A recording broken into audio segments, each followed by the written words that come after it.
I don't have any big expectations. I'm hoping that I can really do some good and help James and the staff at the hospital. I don't know what to expect because I'm not sure what's going to happen over there. But we better make the hospital look better. That's what I'm looking forward to. Oh, it's Africa. Come on. I'm going to get to talk a lot. Expecting God to do funny things.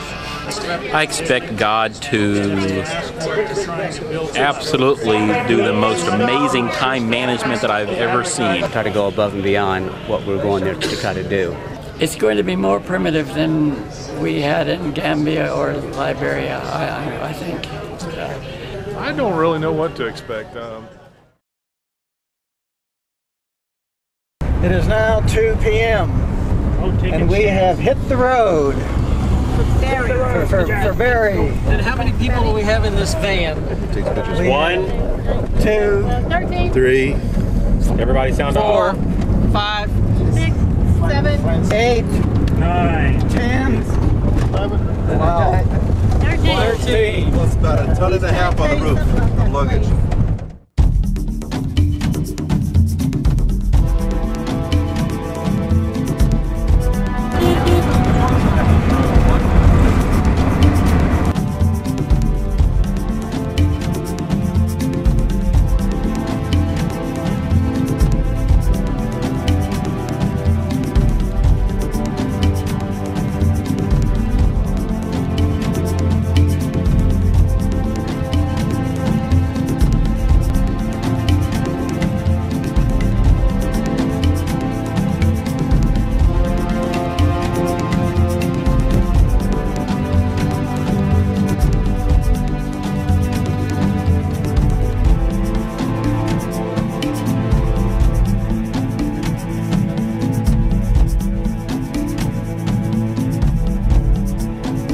Believe the last 2 hours we've gone through water this deep, had to get out, push the van, not to mention that we went over a ferry that the truck got stuck, we had to pull it up the ramp. These are people that just happen to live in Bere, and they've been helping us push and pull our van, and we've been helping them. This is our first medical emergency. One of the little babies that was in the truck that we're helping is going in and out of consciousness, they're telling us. So Dr. West is over there having a look at him. And here comes this, just right that close.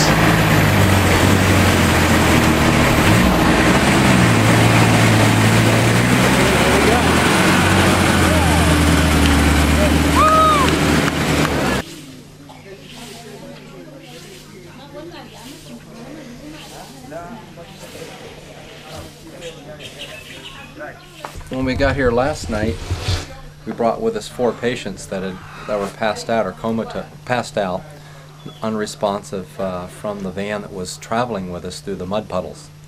And so when we arrived with 4 patients at about what, 2 a.m. No, 1:30 in the morning, and 2 children and a teenager and an adult.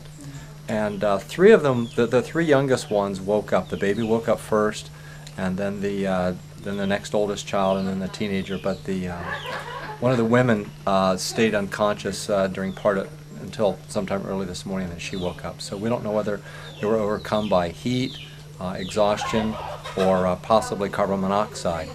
And there's no way to do any testing for hardly any of that. So they woke up this morning though, and everybody went home. So that was good.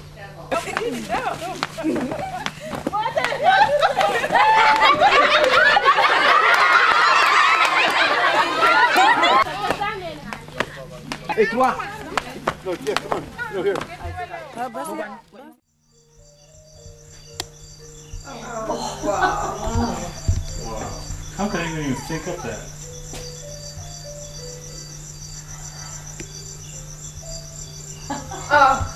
It's fine. This evening, we had a patient come in here this evening, probably around 20 years old, who was hit by his wife with a pipe into the left leg, sustained a large laceration, must have been a jagged pipe, about 5 centimeters or better, the left lower leg. Came in the emergency room, and you want to call it emergency room here, And we were called to say, hey, what's the problem with it? We came here and we did see that laceration with some muscle sticking out, a fair amount of large hematoma. So the procedure here is to have the family member take him out to the hose, a bucket of water, threw it on there, and the family brought a rag with them, so they cleaned it off real good. And then they took him to this table outside where they've been working on him. And we had Nellie, who is a recent graduate of Southern Adventist University, an RN. She's just been here a few weeks, and she's done some suturing, delivering babies already, but this is the first jagged laceration that she was going to do. They just got done with the procedure. They gave the patient a little bit of tetanus now. Oh, by the way, there was no anesthetic used. They threw a little bit of alcohol on there because that's all they have. Rather primitive, but they did a fantastic job. Nellie was all done. They're bandaging it, and then they're going to have the patient leave the gurney that he's on right now so the family can take another bucket of water and clean it, because I guess the family's responsible for doing that. This young man has been vomiting, distended abdomen, and I forgot to take off my glasses and my watch, and has had no bowel movement or passed any flatus for a couple of days. And his abdomen is hard and distended. I don't think he has much in the way of bowel sounds. And if a surgeon's watching this, please forgive me, okay? And so anyhow, we're going to operate on him for a bowel obstruction.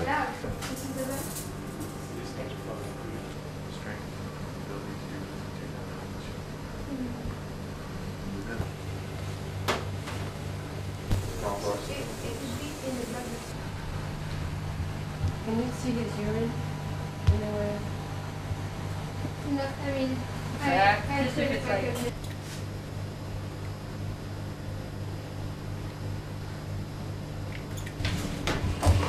We had a 1-month-old baby girl that came in last night really short of breath and real floppy. She was not doing well at all.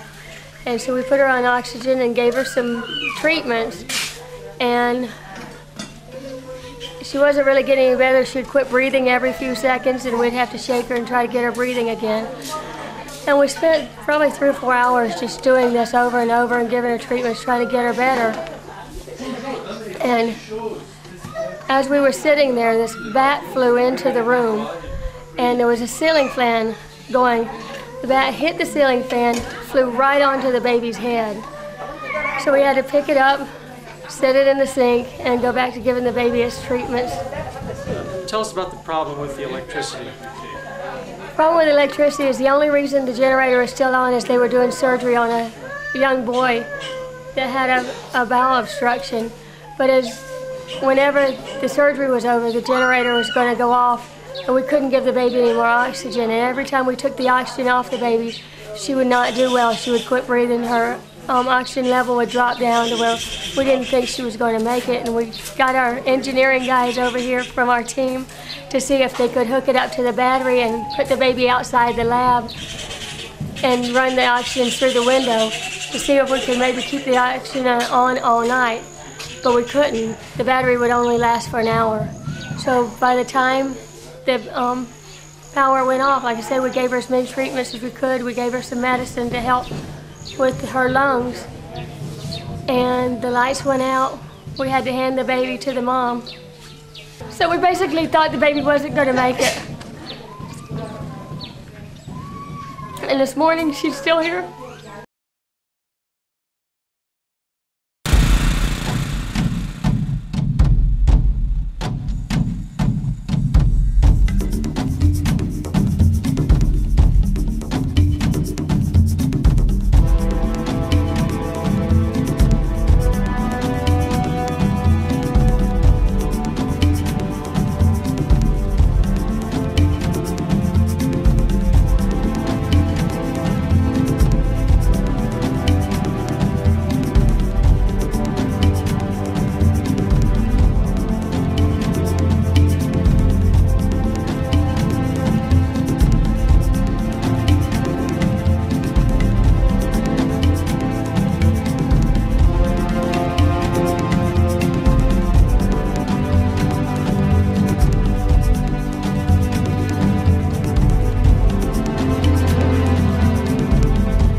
all painted, the ceiling's done, and replaced and cleaned, and I think it's just gorgeous.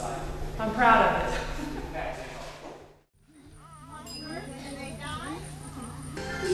Whole world in his hands is not the whole world. In his hands is not the whole world. In his hands is not the whole world. In his hands. God, the whole world, in his hands. Hands. Okay. Let's try it again. God. We have trees and flowers and land.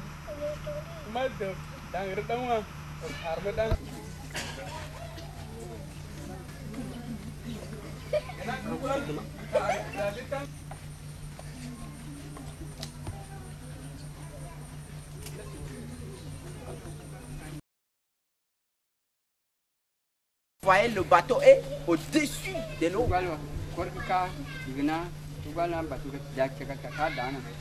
Et tu vas nous dire, la pluie, il a eu à pleuvoir pendant combien de jours, ou bien combien d'années?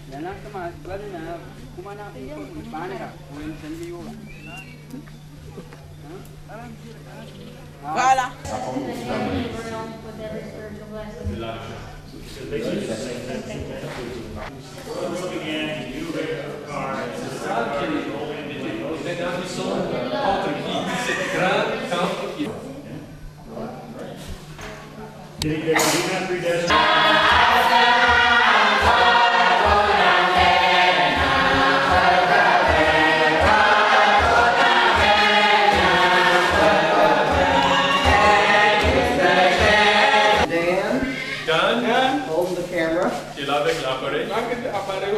And Ed.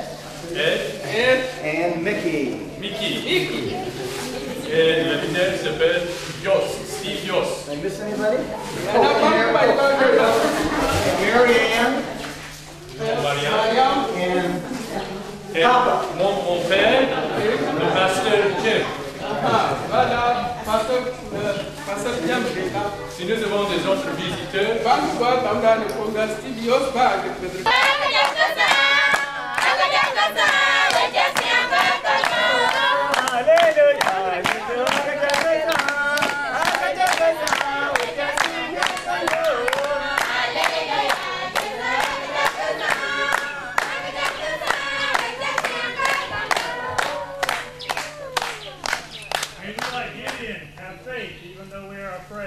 que nous puissions avoir la foi comme Gédéon malgré nos peurs.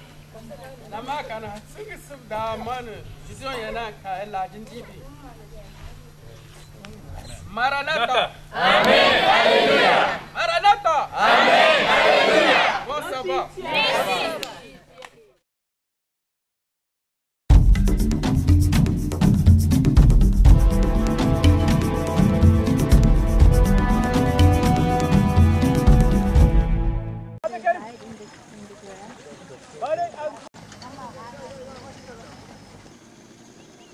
Come on, open your mouth so we can see. Big!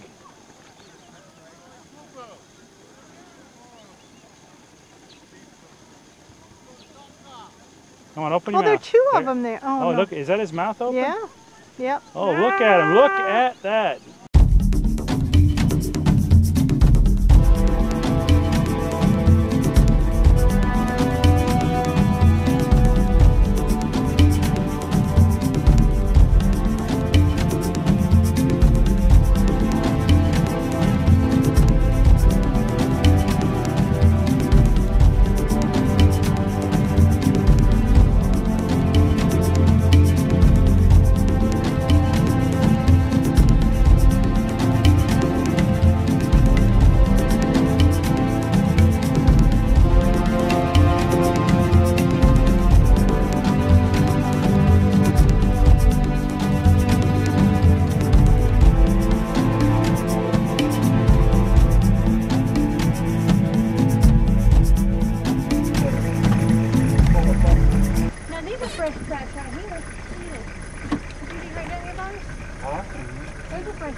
Yeah, 3.